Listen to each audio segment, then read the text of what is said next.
Right now we're going to be discussing books, because Tuesdays we do talk about books, and this book that we're discussing is quite an important topic that I feel should really be addressed more often than is already, and it's called Behind Masculinity, the Reality, which is written by Tinotenda Mushavi. We're going to be discussing this book with Audrey Chirenje. Good morning, Audrey. Morning, Marisa. How are you today? I'm very well, thank you very much.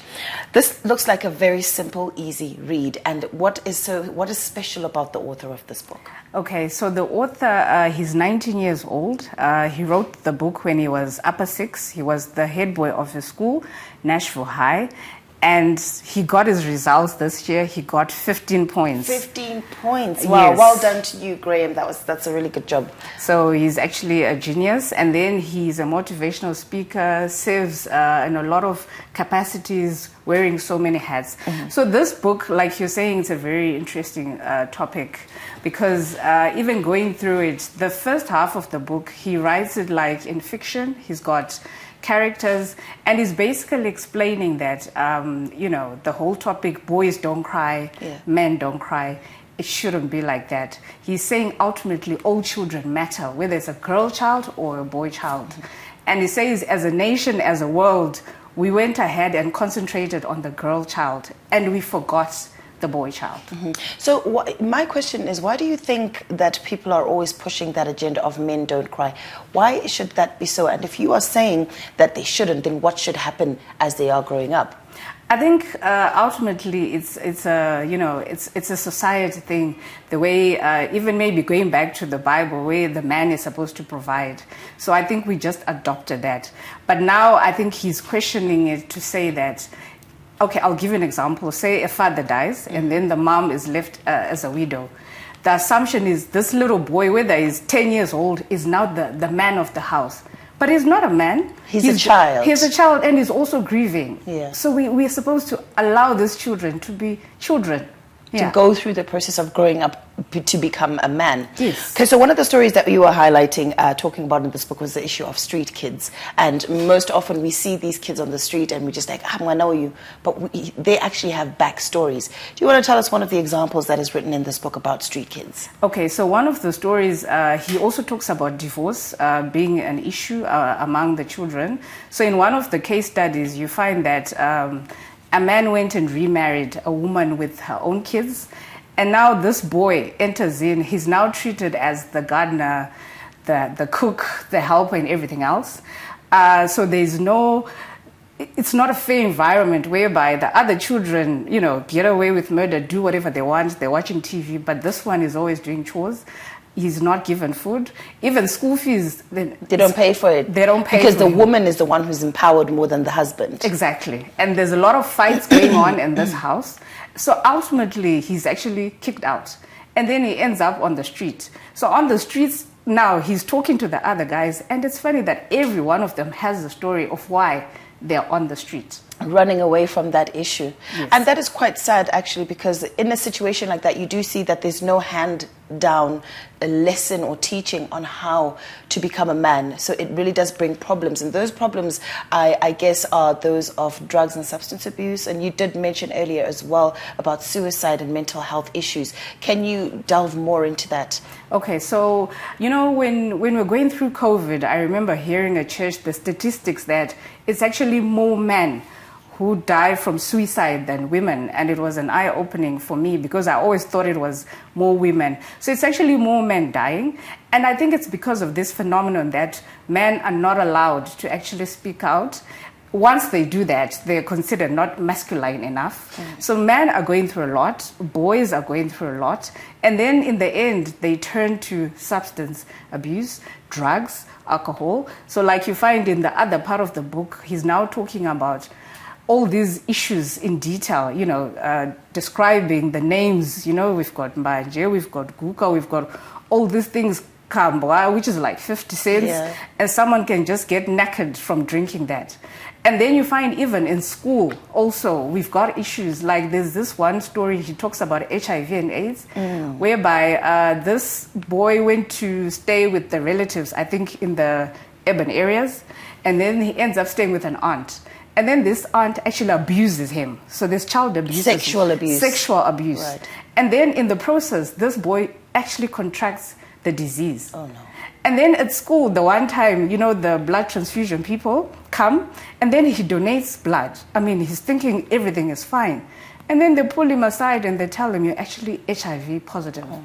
So he can't grasp the reality that, this was done to him. Yeah. Not because he wanted to, but he was abused. So we have a lot of issues that the boy child is actually going through. Yeah, I mean, just being able to counsel a boy child in some of these issues, sometimes you actually see that they resist counsel. Have you come across a situation like that?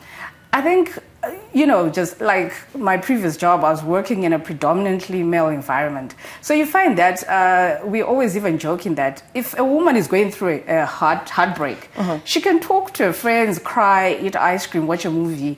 After 6 weeks, she's on the road to healing. Yeah. But for a guy, he tells his friends, they joke around, they pat him on the back, they're like, no, it's fine, get another one. But then when it comes to 6 weeks now, this guy will be crumbling inside. Yeah. But the other man, they don't know how to help him with that because it's not something that we're taught that we should cry about it. It's like, no, move on, get on with life. Get on with life. Yeah, because that's really what we're taught to, just shake it up and move. So as parents, Audrey, I know we are both parents. You don't have boy children. I don't. I've got 3 girls. I have a boy child. So I know that in raising him, I always allowed him to express his feelings. A lot of people sometimes didn't even agree with that. But then I said, no, let's sit and talk about our issue. And if in an instance where I'd say, no, don't do that, and then he didn't agree with what I was saying, I'd say, okay, let's have room to appeal. There was always a room to appeal. I need an appeal to express my side. As parents, do you think that we are playing our role in bringing up these boy children the right way, and what should we do about that? So thank you for sharing about your son. So I think in one of the last, in the conclusion, he actually talks about how it's sad that we're trying to protect the girl child, right? And then we're leaving the boy child behind. But guess what? It's the same boy child who's now a delinquent who has to come and marry your girl child. Yes, these pampered girl children. And then, I mean, like from the topics that I've been hearing, I don't know, you now hear people saying, oh, men don't want to work, what, they want to be looked after. Even this whole sugar mommy concept, boys, even from universities, they're actually falling victim to that, whereby they're looking for women to look after them.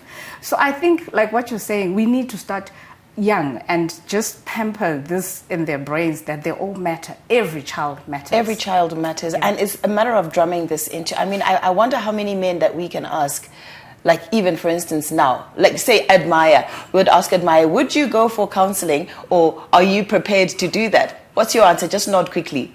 Yes, so he says yes, obviously, because he knows we're on TV. But most men don't want to do that. Yeah. So how do we push that? Because sometimes it's as if, okay, Graham is writing about, oh, you're leaving out the boy child. But some men just don't want to do that. So how are we going to fix this problem that we are facing? Because it is a problem.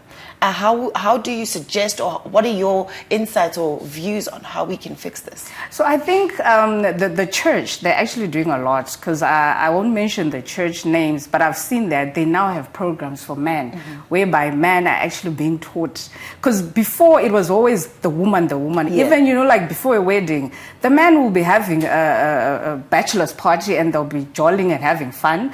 But then with the woman, the bridal party, they have speakers, pastors, sharing and teaching this child. So there was always a mismatch. So I think the churches are doing their part. And even traditionally, I think it was done. But I don't know where we're failing. Is it because we want to be too modern or we want to be too what? I don't know. Because even this whole 50-50 gender balance, it can never be 50-50 because we were created with our own specific roles that we need to play. In life. Yes. Yes. And I think you are right. Just driving the point, just reminding people, listen, this is the role and this is how you're supposed to do it is very important. But you know what? Graham has done a great thing. He's opened really that can of goodies, I guess, for us to really kind of go back to the beginning and actually see how to deal with this. Where do we find Graham? Where do we find this book? So Graham is based in Gweru. He's selling the book direct from there. You can find him on social media. It's also available here in Harare at Book Fantastics, which is at Ella the Garden Restaurant in Newlands. Okay. Yeah. Book Fantastics. Yes. And how much is this book? $10. It's $10. Do we find it on Amazon? Not yet. Candace will be very upset. I know. But it's actually really good. So you said we'll find it in Newlands and straight directly from the author, yes. yes. in Gweru. Gweru. Does he have a social media handle? Yes, Graham Tinotenda across Facebook, Instagram, and LinkedIn. Graham Tinotenda. Yes. Excellent. Thank you so much, Audrey, for joining us and really taking us through this journey of the boy child. I do hope that we can play our parts, even if you don't have any boy children, adopt one. And I've got nephews. Yes, and nephews. I've got colleagues. Even Yeah. admires a colleague. I Yeah. can lecture to him about Yeah, this. that's very good. That's very good. And I hope when you get your copy of this book, you can also play your part toward the community of raising the boy child, yes, and the girl child as well. But let's not leave any child behind. Konapo, Ipapo pa ZTN Prime, DSTV channel 294, the place to be.